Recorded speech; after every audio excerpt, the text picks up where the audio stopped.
Hey guys, what up? It is me, E, with another Clash Royale video, and as you can see, I have done yet another classic challenge with 12 wins, 1 loss, which was really stupid. I shouldn't have lost it. I know why I did.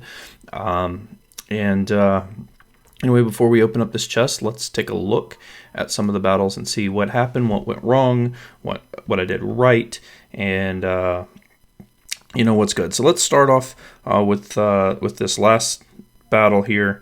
It's against a golem deck, and it's not a max level golem, so I do understand that. But it was a pretty good. He had a pretty good deck. I'm not sure about having the ice golem in this deck.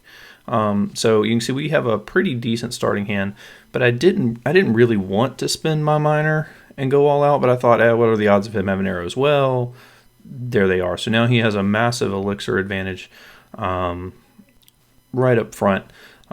Fortunately, the archer and that little ice golem are not going to do too much work. And his big threat, his main golem, was kind of low down in his rotation. So that's always hard. So baby dragon coming at me, going to take out my my furnace. Makes me sad. I do love my furnace, so I'm just going to get a goblin barrel up there, see what he does. He wasted a lot of elixir. I felt like he did anyway, but he does have a mega minion. He does have more elixir at this point, so kind of a struggle. I throw down my my miner, and I decided to just go for chip damage. You know what? I figure, I've already got a pretty good tower lead HP wise, so why not just sit back and play a little defense? So at this point, we see his golem. We know what his main threat is. We put down our Inferno Tower. Good job by him waiting until our Inferno Tower was at least half health. Unfortunately, this is probably one of the least desirable places to be in as a golem user, is to have your golem down there without any other troops on the tower. He's got the 2 archers, but they just don't do anything. So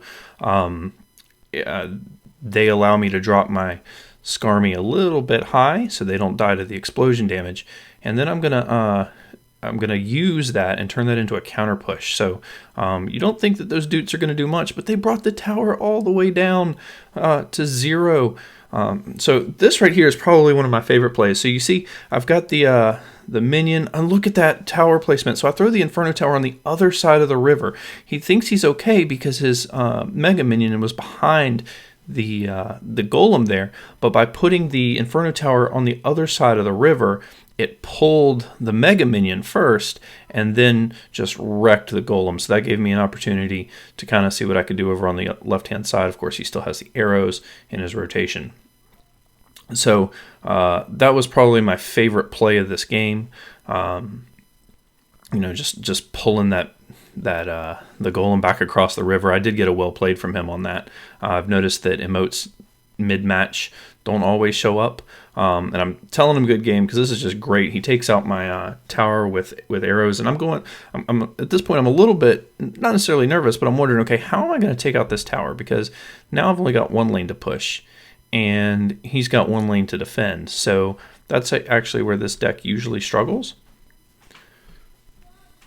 So anyway, he's going to drop his golem, of course, and I've got an Inferno Tower there, and baby dragon's coming at me. But look at the little princess doing some work down there. We're going to drop our. I think I go straight for the tower. I feel like I've got pretty good defense here. I may drop my minion horde to clean up some of that. Yeah, we do. Right on top of it. Probably a good idea, but again, those arrows, and he misses with the arrows. Critical. If only I'd had my miner at that point. I didn't. All I had was the goblin barrel, so I threw the goblin barrel up, get in what damage I could. Fortunately, that goblin barrel with the minion horde army was enough to just whittle that tower down. We get it down to 41, and the miner finishes it off. So a really, really good game by Eddie from Asian Invasion. He did a great job sticking to the end, and overall a pretty clean 2-1 win. Okay, so let's take a look at the let's take a look at the battle that I lost. Now this was a against another golem deck, but this time he was running the graveyard. And the graveyard is just so strong right now. There aren't any really solid counters to it. The skeleton army is good, but falls prey quickly to the log, which is actually why I lost this. When they have that combo, the minion horde is actually a decent counter. It's a 1-to-1 elixir trade, but your troops come out on top, and hopefully you don't take any tower damage. And had I been smart, I would have used that later on in this match, and you'll see that coming up. So golem coming down the right. I'm going to throw the Inferno tower down. He's got the little skeletons, and there's the graveyard. I'm prepared for it. I've got a skeleton army. Skeleton army goes down, and I guess he just didn't have enough elixir to get the log off, so he decided not to.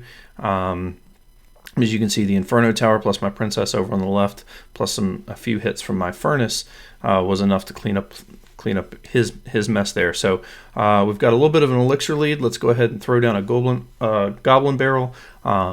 Fortunately for him, the frost spirit was enough, but I love the chip damage from the furnace. You can see those little fireballs. Guys, if you neglect the fireballs, you will lose. Some of the damage is acceptable and is to be expected, but you can't just let those keep coming at you.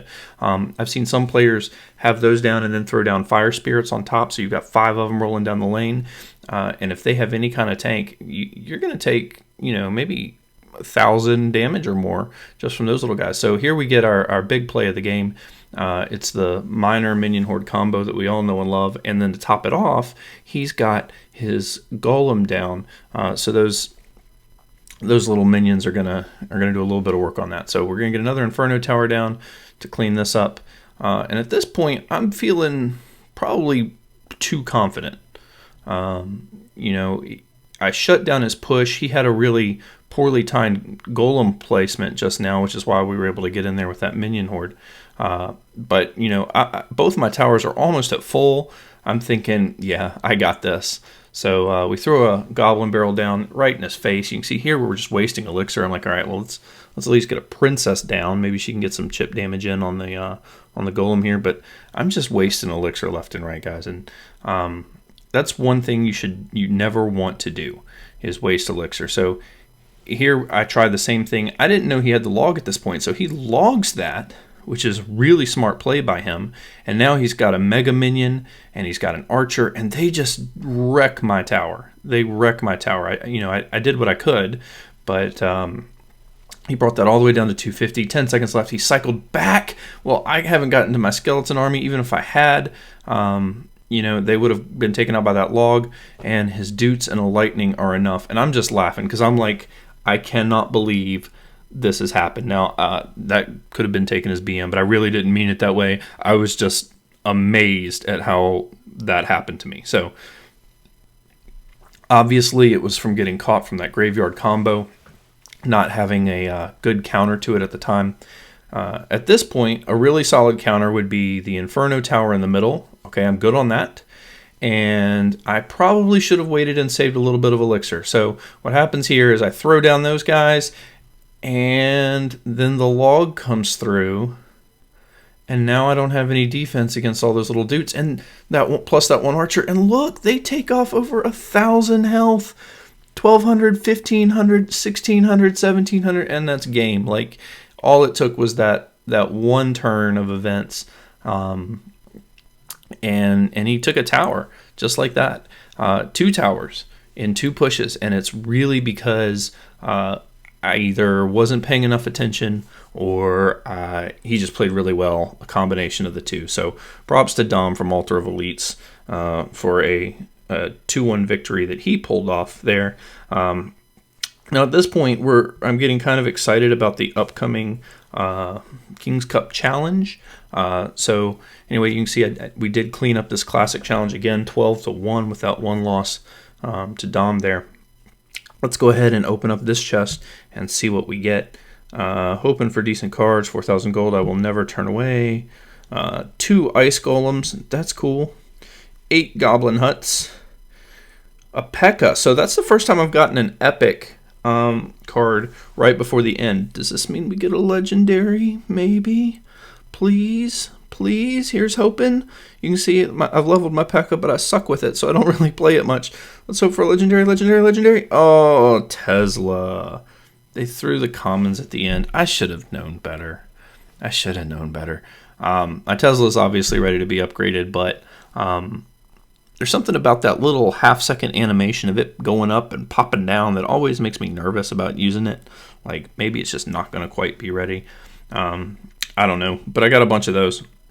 And the King's Cup challenge is there. It ends in 3 days, 17 hours.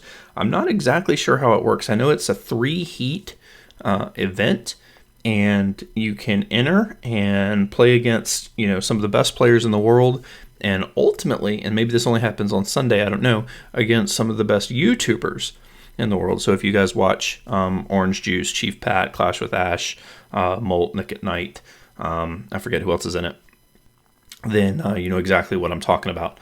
These guys are all top of the game players.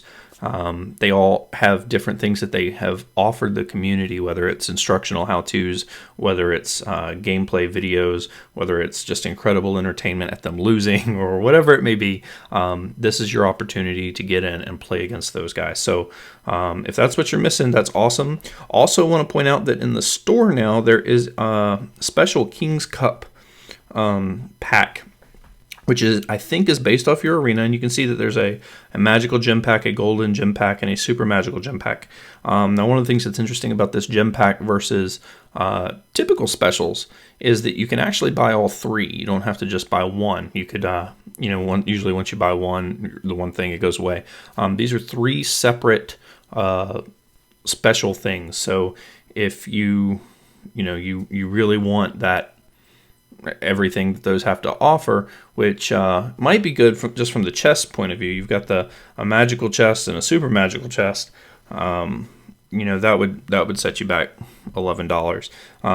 Guys, and I have a few comments on paying to play games like this. I generally feel like you should always save your money.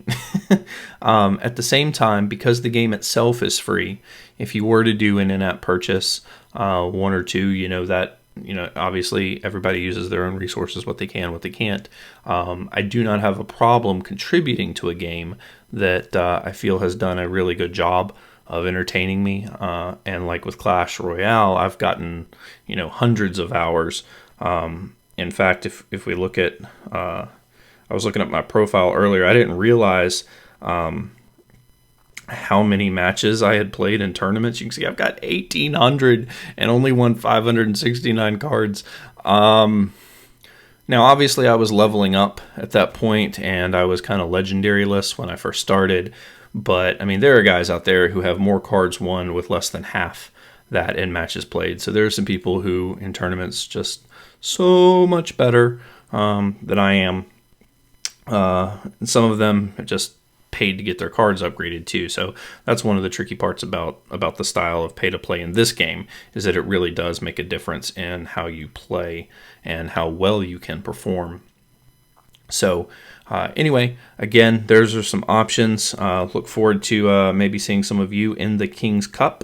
Obviously, I'm not one of the chosen YouTubers, sad face, but that's okay. It also means I don't have to fly out to Los Angeles, so not too sad about that.